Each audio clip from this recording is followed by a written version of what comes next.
Hello and welcome to this beginner's Photoshop tutorial, where we'll explore creating a double exposure for the absolute beginner.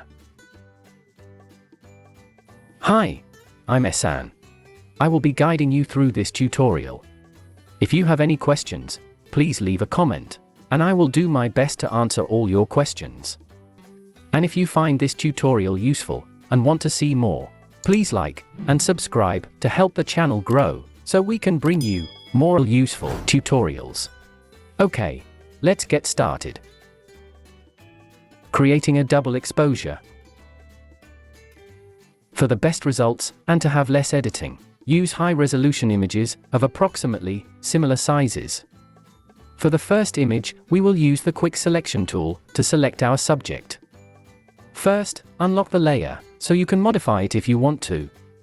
Choose the Quick Selection tool from the Tools bar, and click the Select Subject box at the top in the Tool Options bar. Once your subject is selected, you can click to add to your subject.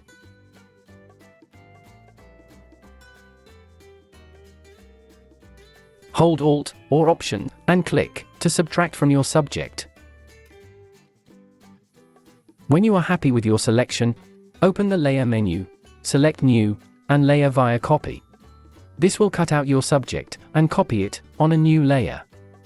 Click the eye icon to hide your background image. We can now add our second image on top of the subject. Click Ctrl or Command plus A to select all. Click Ctrl or Command plus C to copy the whole image.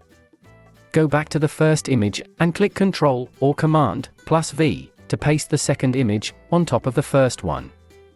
Right-click on the second image layer and select Create Clipping Mask.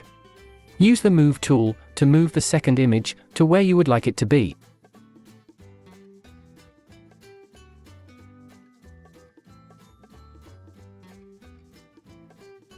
Change the blending mode to screen so you can edit the blending of the two images to achieve the best results.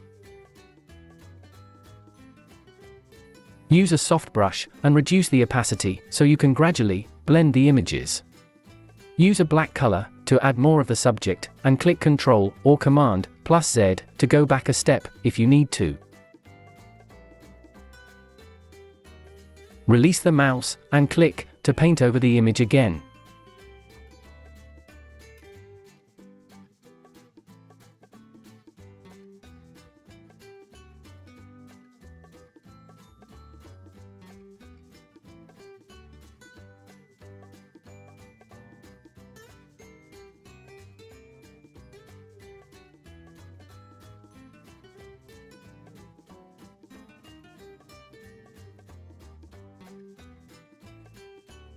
Once you're happy with the result, you can go to the File menu and export your image in PNG format so you can overlay it on another image.